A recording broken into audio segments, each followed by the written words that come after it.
Hello everyone, welcome back to my channel. ఈరోజైతే ఆలు పరాటా ఎలా చేసుకోవాలో చూద్దాము. సో స్కిప్ చేయకుండా మొత్తం ఫుల్ వీడియో చూడండి, సో మీకు అర్థమవుతుంది.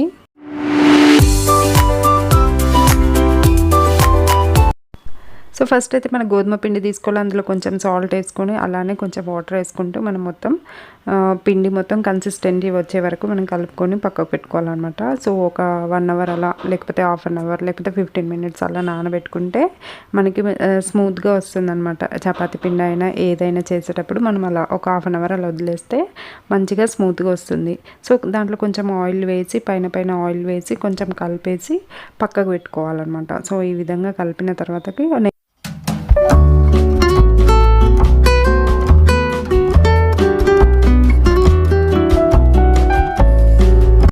సో మనం అయితే ఒక హాఫ్ అన్ అవర్ సైడ్కి పెట్టేసుకుందాము. సో దట్ మనకి చాలా సాఫ్ట్గా వస్తాయి అనమాట. సో అలా పెట్టేసుకున్న తర్వాత మనం పొటాటో మొత్తం ఉడికించుకోవాలి.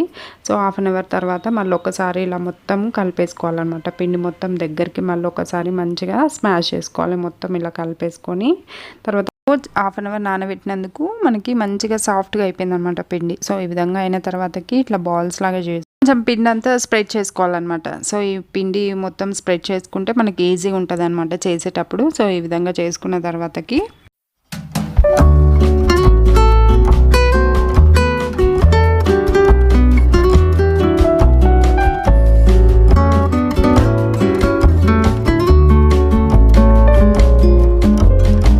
సో ఇప్పుడైతే మనం ఆలు ఉడికిపోయింది కదా, ఇది మొత్తం స్కిన్ తీసేసి ఈ విధంగా మొత్తం స్మాష్ చేసుకోవాలన్నమాట. ఈ విధంగా స్మాష్ చేసేసుకోవాలి. సో కొంచెం కూల్ డౌన్ టెంపరేచర్కి వచ్చిన తర్వాతకే స్మాష్ చేసుకోవాలి. సో ఈ విధంగా అయిన తర్వాతకి మొత్తం పూర్తిగా స్మాష్ చేసుకోవాలన్నమాట. సో ఎటువంటి లమ్స్ లేకుండా మంచిగా స్మాష్ చేసుకోవాలి. ఒక ప్యాన్ పెట్టుకొని కొంచెం ఆయిల్ వేసుకొని అందులో 2 గ్రీన్ చిల్లీ వేసుకొని పచ్చిమిర్చి వేసుకొని సన్నగా కట్ చేసుకున్న కరివేపాకు వేసుకోవాలి. అలానే కొంచెం ఉల్లిపాయలు వేసుకొని బాగా వేయించుకోవాలన్నమాట. ఈ విధంగా కలర్ చేంజ్ అయిన తర్వాతకి కొంచెం అల్లం వేసుకొని పచ్చివాసన పోయే వరకు వేయించుకోవాలన్నమాట. సో ఈ విధంగా వేసి బాగా చేసుకోవాలన్నమాట. సో ఈ విధంగా బాగా కలిపిన తర్వాతకి కొంచెం పసుపు వేసుకోవాలి. అలానే కారం కూడా వేసుకోవాలి. కొంచెం సాల్ట్ కూడా వేసుకోండి, ధనియాల పొడి వేసుకోండి, జీలకర్ర పొడి వేసుకోండి, గరం మసాలా కూడా కొంచెం వేసుకోండి. బాగా కలుపుకోవాలన్నమాట. సో ఈ విధంగా మంచిగా మిక్స్ చేసుకున్న తర్వాత కొంచెం కొత్తిమీర కూడా యాడ్ చేస్తే ఫ్లేవర్ చాలా బాగుంటుంది. సో కొత్తిమీర కూడా వేసేసుకొని బాగా మిక్స్ చేసుకోండి. మనం ఏదైతే చేసుకున్న పొటాటో స్మాషర్ ఉంది కదా, అది మొత్తం తెచ్చి ఇందులో వేసేసుకోవాలన్నమాట. వేసేసుకొని ఆ మసాలా అంతా ఆలు స్మాష్కి పట్టించాలన్నమాట. సో ఇది మొత్తం మంచిగా మిక్స్ చేసుకోవాలన్నమాట.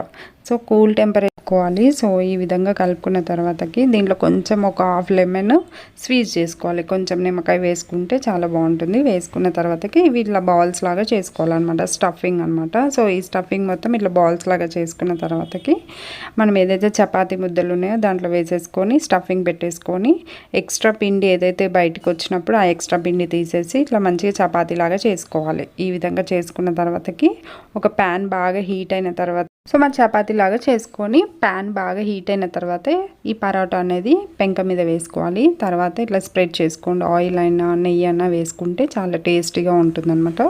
సో ఈ వన్ సైడ్ అయితే మంచిగా కాగింది కదా, సో తర్వాత కూడా మంచిగా ఇలా చేసుకోవాలన్నమాట. ఇటు సైడ్ కూడా కొంచెం ఆయిల్ అప్లై చేసేసుకోవాలి. సో మొత్తం గ్రీజ్ చేసేసుకొని మంచిగా అటు ఇటు మంచిగా కాంచుకోవాలి.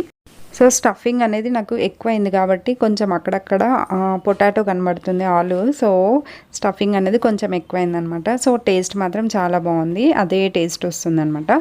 సో ఈ విధంగా చేసుకున్న తర్వాతకి ఇంకో పరోటా కూడా చూపిస్తాను. ఇలా వేసేసుకొని అటు ఇటు మంచిగా అంచుకోవాలన్నమాట.